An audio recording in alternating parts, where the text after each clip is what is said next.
What if your soul isn't what you think it is? What if everything you've been told about life, purpose, and even death is only part of the story? Not a religious message, not a cliche, but a real question. Who are you beneath the surface? Carl Jung, one of the most groundbreaking minds of the 20th century, didn't just study the mind, he went deeper. He explored the soul, not in abstract theories, but through dreams, symbols, near-death experiences, and the hidden patterns that shape our lives. And what he found might challenge everything you believe about who you are and why you're here. In this video, we're going to uncover 5 hidden truths about the soul that Carl Jung believed could transform your entire way of living. But only if you're willing to face them. Now, before you think this is just some intellectual lecture, pause for a second. Because these truths aren't just for scholars or psychologists. They're for you. If you've ever felt disconnected, if you've ever asked yourself, why does my life feel off, even when everything seems fine? If you've ever sensed that something deeper is calling you, but you just can't name it, then what you're about to hear may speak directly to that part of you, the part that remembers. So here's my invitation: don't click away. Don't skip, because once you hear these truths, you may never see yourself or your life the same way again. It sounds simple, but this one realization shook the foundations of modern psychology, and it might shift something inside you too. Carl Jung made a powerful distinction that most people never consider: your ego, the version of you that you think of as me. Your name, your job, your personality, your preferences, that's not your soul. The ego is like the mask you wear to function in the world. It helps you make choices, play roles, and build an identity. But your soul, it's deeper, wider. It's the part of you that existed long before anyone gave you a name. And it will remain long after the ego has finished playing its part. Jung called this deeper layer the self with a capital S. Not just who you think you are, but who you really are at the core. A spiritual center, a guiding force, a quiet voice that doesn't shout but knows. Have you ever had a moment, maybe in the middle of a painting, a hike, holding someone's hand, or even sitting alone in silence, where you suddenly felt more you than ever before? A sense that you weren't just a name, a role, or a checklist of accomplishments, but something bigger, something timeless. That's the soul revealing itself. Or maybe you faced deep grief, heartbreak, or illness. And in that raw moment when all the ego's defenses fell apart, you glimpsed a stillness, a strength, a presence that wasn't broken, even if everything else was. That too was your soul. Jung believed that one of the biggest challenges in life is mistaking the ego for the whole story. We protect the ego, defend it, build it, polish it, but we forget to listen to the soul underneath. And here's the thing: the soul doesn't speak in words. It speaks through symbols, through intuition, through dreams, and sometimes through silence. So here's a question for you. When was the last time you felt connected to something beyond your ego? Have you ever caught a glimpse of that deeper you? Because the journey Jung invites us into is not about becoming someone new. It's about remembering who you've always been.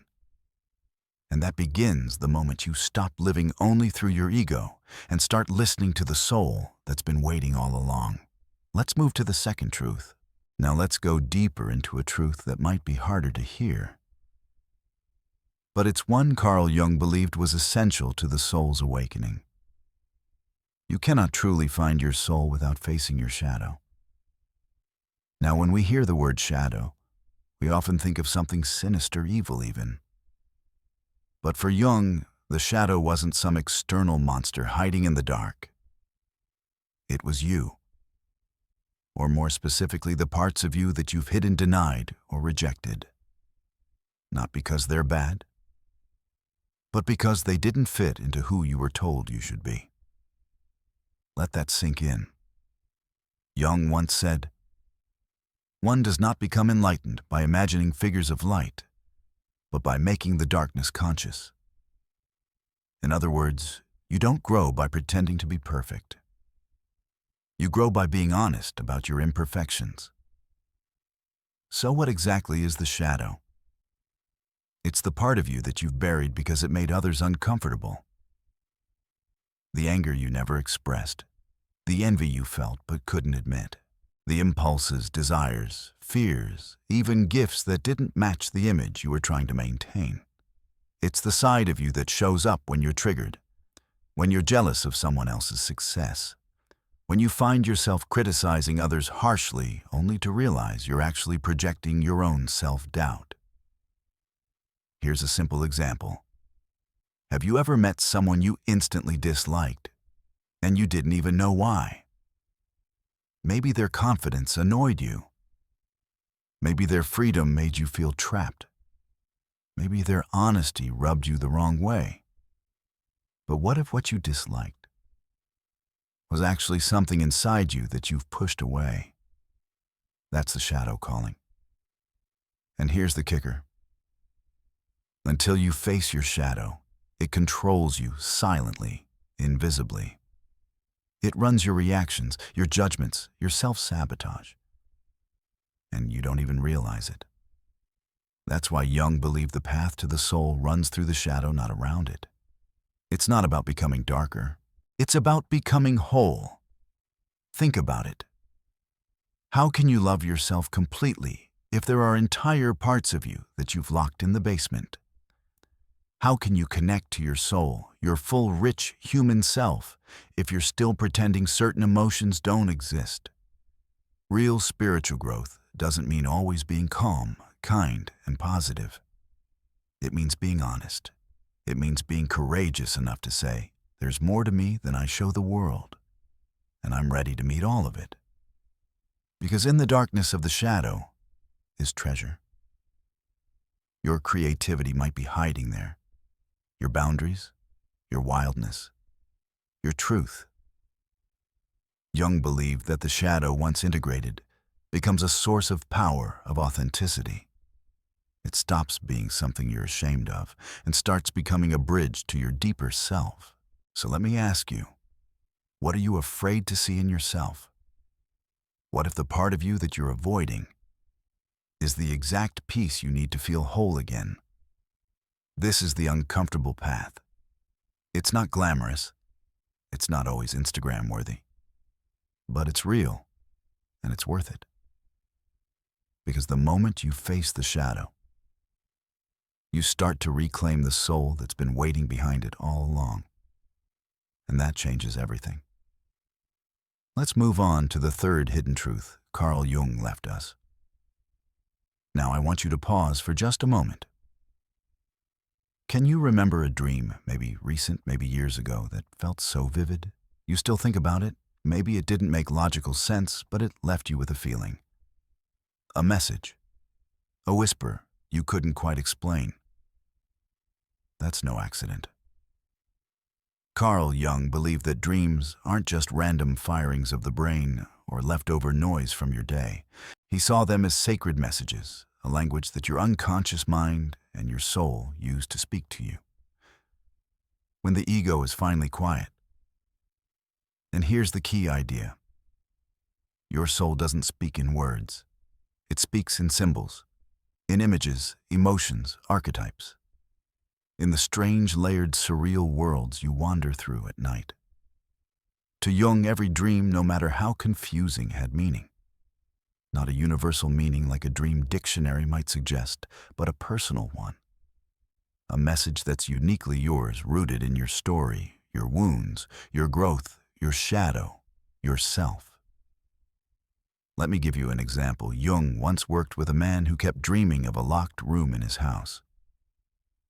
Every night, The same house, the same locked door. Through exploration, they discovered that this room symbolized a part of the man's psyche he had cut off, a painful memory he never processed. Once he started engaging with the symbol, asking why that room existed and what it contained, the dreams began to shift. It was like the soul had finally been heard. Ask yourself this: what symbols show up in your dreams again and again? A staircase, a lost child, being chased, finding water, flying, falling. Those aren't meaningless. Maybe the child is the part of you that still wants to be seen. Maybe the water is your emotional world waiting to be acknowledged.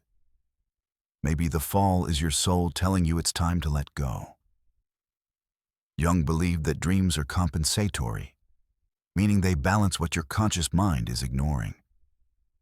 So if you're too focused on success, your dreams might show you failure not to scare you, but to humble you.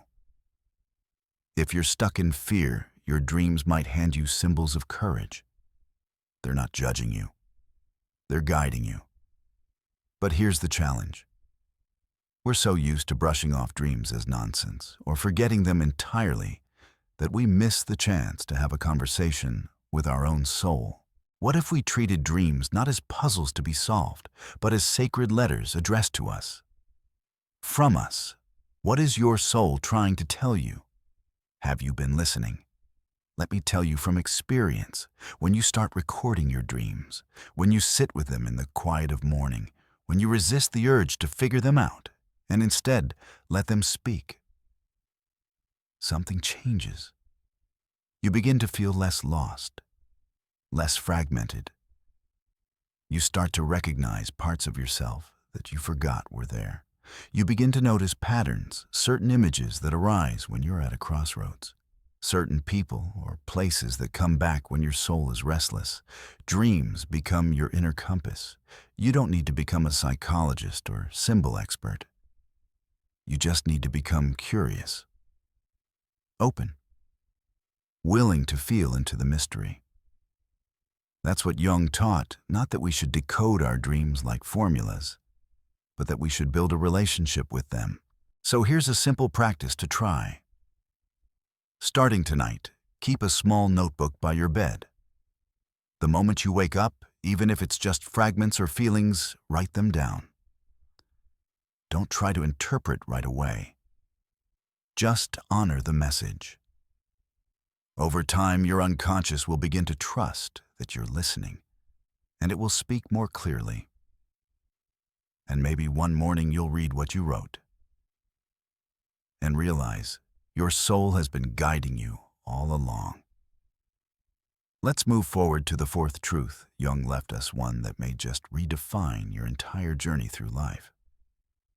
Now, this one might sound like a fancy psychological term, but stay with me because it just might be the most important journey you'll ever take. Carl Jung used the word individuation to describe the deep, lifelong process of becoming who you really are, not just who the world told you to be. And that might sound obvious at first, but think about how most of us live. We spend our lives adapting, fitting, and pleasing others, climbing ladders, checking boxes. We build a personality based on survival, not authenticity. We choose paths that feel safe, acceptable, expected. And in doing so, we often lose touch with the deeper self. That's where individuation comes in. Because this journey isn't about becoming someone else. It's about coming home to the person you were always meant to be. It's a spiritual maturation, a kind of inner alignment that happens when your ego, your shadow, your emotions, your unconscious, and your higher self begin to work together, not against each other. Think of it like this: if your life is a puzzle, individuation is the process of finding and reconnecting the missing pieces, the parts you denied, the gifts you forgot, the wounds you tried to bury. It's not always comfortable, but it's real and it's freeing. Jung believed that when we ignore this process, we become fragmented. We live half lives. We feel anxious, unfulfilled, like something is missing, but we can't name it. Ever felt that? Like you're going through the motions, but something essential is off. That's the soul calling you toward individuation. Let me give you a simple metaphor. Imagine you're born as a unique instrument, a violin, a drum, a flute. But instead of learning to master your own sound, you spend your life trying to imitate others. Eventually, the noise becomes unbearable. Individuation is the moment you stop copying and start tuning yourself. And here's something beautiful Jung believed: even your struggles, your anxiety, your anger, your breakdowns, they aren't mistakes. They're invitations, signals from your soul that the persona you've built no longer fits. They're calling you inward, not to destroy who you are, but to rediscover your wholeness. Let me ask you this. When was the last time you felt truly aligned, not just successful or productive, but at peace centered? Real chances are it was a moment when you were fully yourself, not performing, not pretending, just being. That's individuation in action. It might show up when you finally stop chasing the wrong dream, or when you reconnect with a forgotten passion, or when you face a fear that's held you hostage for years and choose to move through it anyway.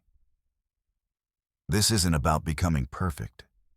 It's about becoming whole.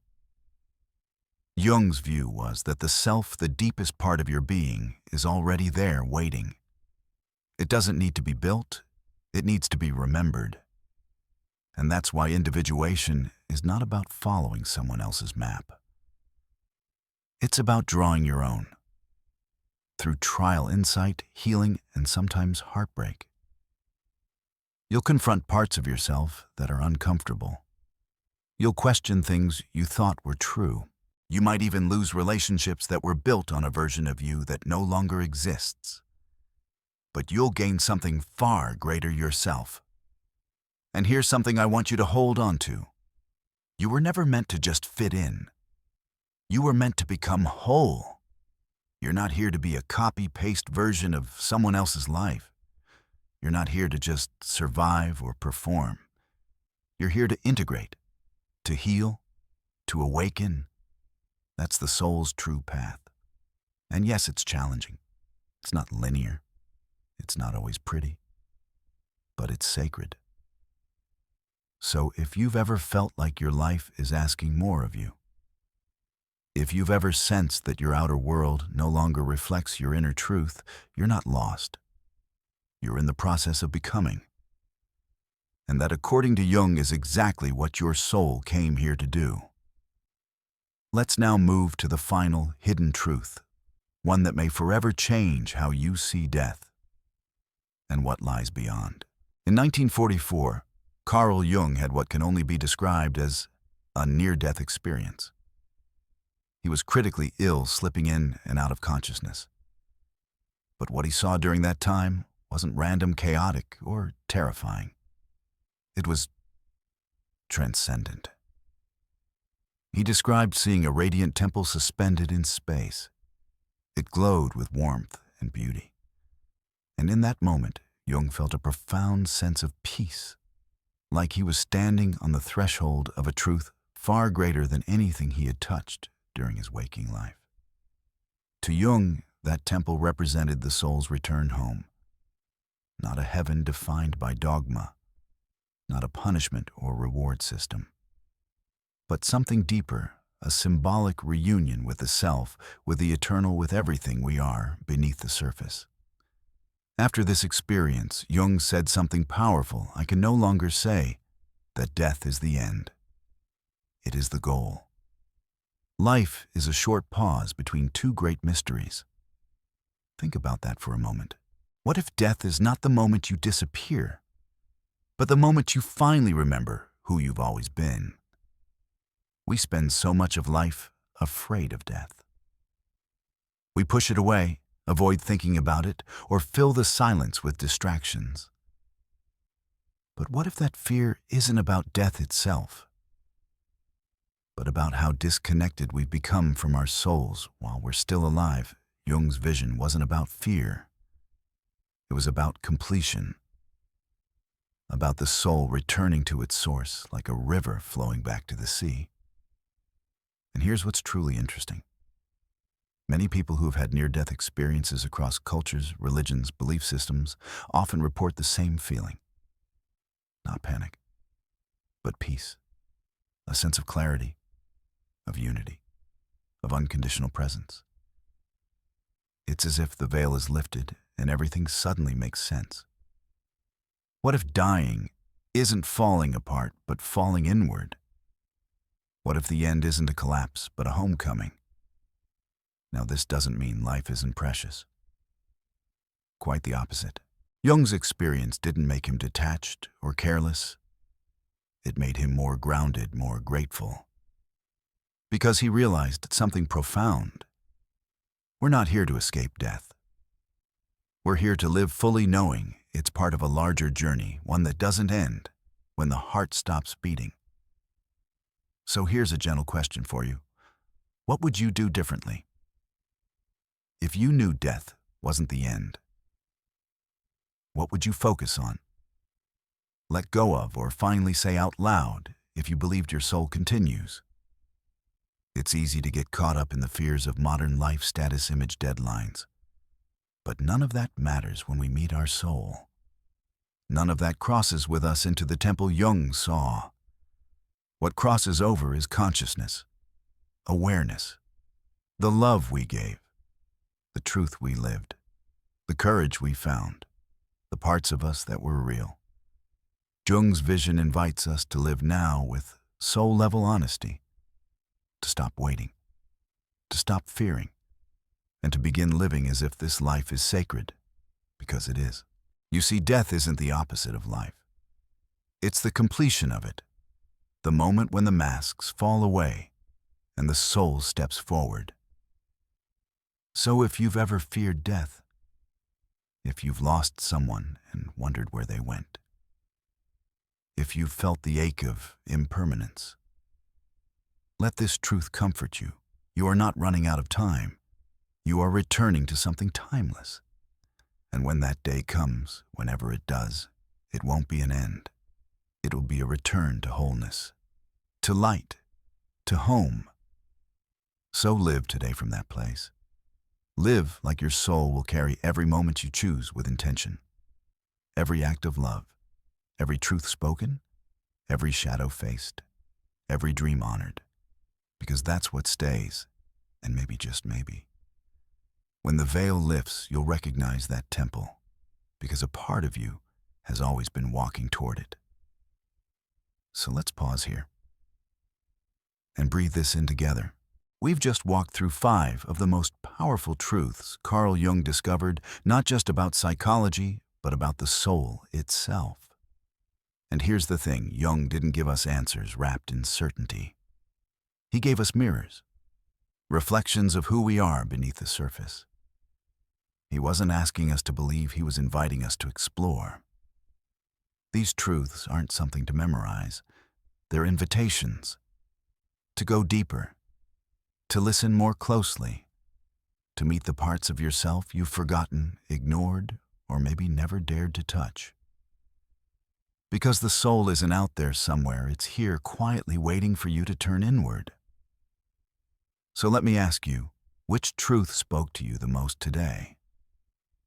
What's your soul whispering to you right now? I'd love to hear your thoughts in the comments. This isn't just a video, it's a space for reflection, growth, and shared insight. And if something in you stirred during this journey, if a light flickered, if a question arose, if you felt just a little more connected to your deeper self, then consider subscribing. This channel isn't just about content. It's about creating a community of seekers, people who want to live from the inside out, who want to go beyond the noise and return to what's real. We'll continue exploring the inner world together through Jung's work, through your stories, and through the timeless wisdom your own soul already carries. And I want to leave you with this. You are not lost. You are on your way back to yourself. Thanks for being here. Thanks for going deep. And until next time, keep listening. Your soul is speaking.